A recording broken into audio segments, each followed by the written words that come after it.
यही घर में हमने के बाबा गणेश के भाव में बुलावल जाले बबुआ रे। हमने के प्रमादनी भोजपुरी के सम्राट भरत शर्मा जी बड़ा सुंदर एगो गीत गवले बड़े कि पियावा सिवान से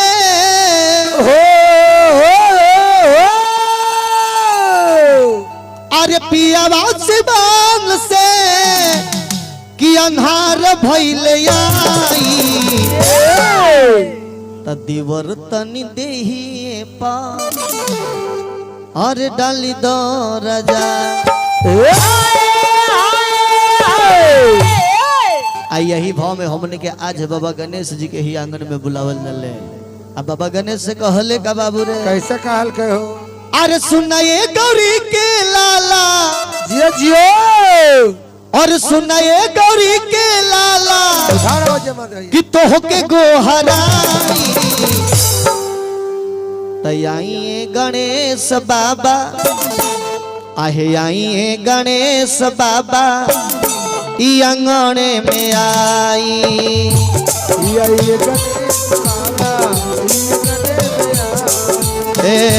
आई गणेश बाबा ई अंगने में आई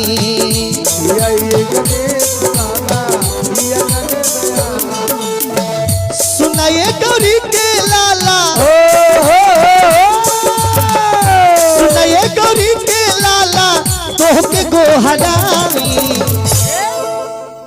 अरे आई गणेश बाबा आहे आई गणेश बाबा ई अंगने में आई जय हो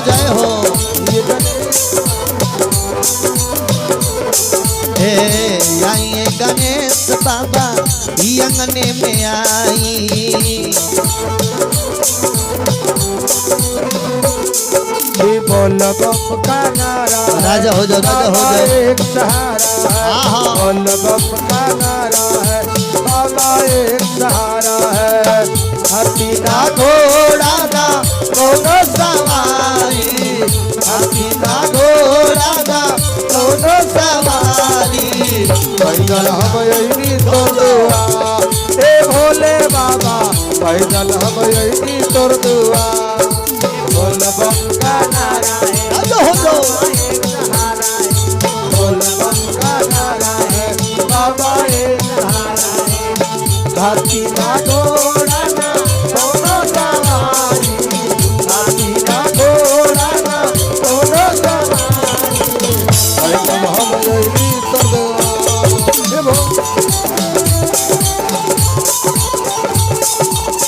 आइए गणेश बाबा यज्ञ में आइए गणेश बाबा बाबू अरे राजा हो जा भैया तनी उठा दे लेबर भैया तनी भगवान गणेश जी हाय हल्का हल्का प्रमाण मिले के भगवान गणेश जी के जब पदार्पण भई रहल है बाबा गोड़ लगले बाबा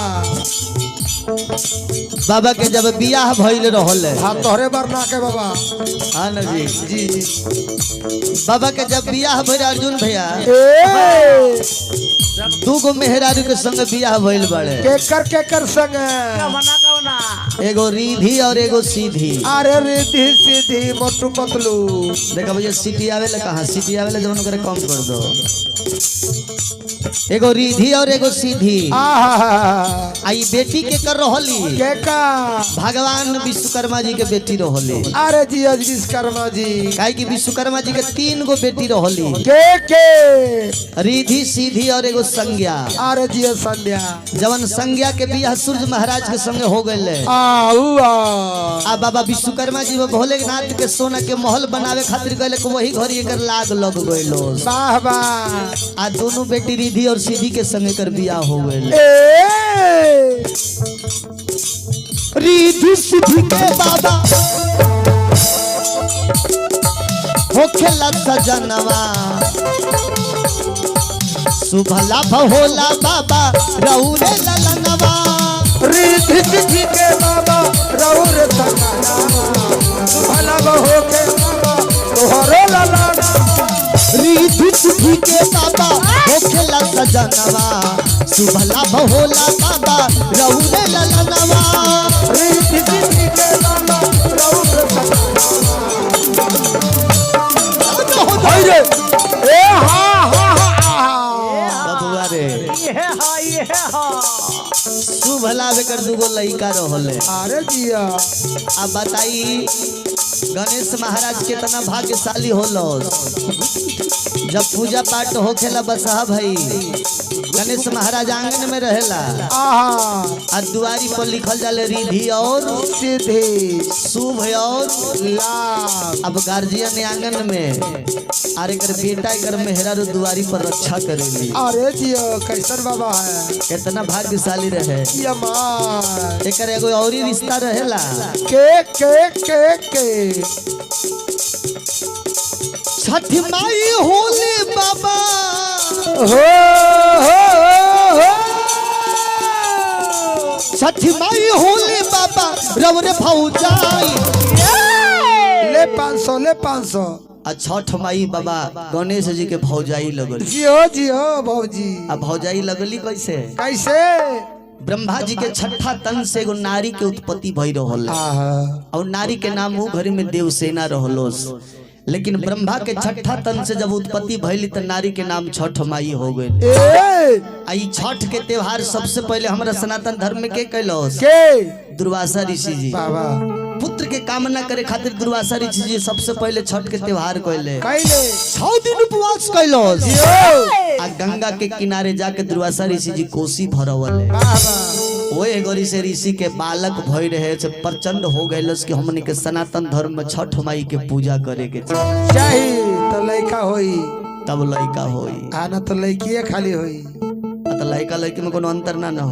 ना बाप रे लड़की के पैसा ज्यादा लगता। लेकिन बबुआ वही छठ माई के बियाह एकर भाई कार्तिक जी के संगे हो गए। तब गणेश भगवान के भौजाई लग गई। अरे छठ माई होली बाबा अतरव रे भौजाई। अरे आई गणेश बाबा की अंगने में आई।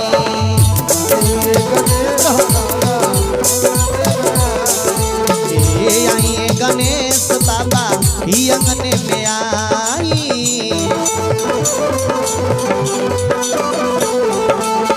कि मैया गौरी के लाल के बोलाई। कि मैया गौरी के लाल के बोलाई। हे बाबा आई ना बाबाई बाबाई बाबाई।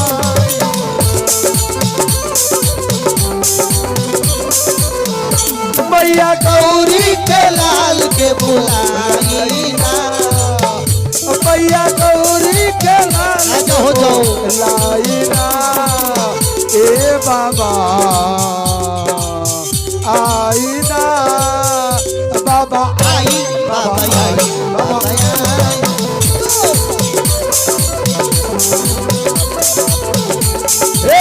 आई गणेश बाबा अंगने में आई। आई गणेश अंगने में आई। आई गणेश बाबा अंगने में आई। आई गणेश बाबा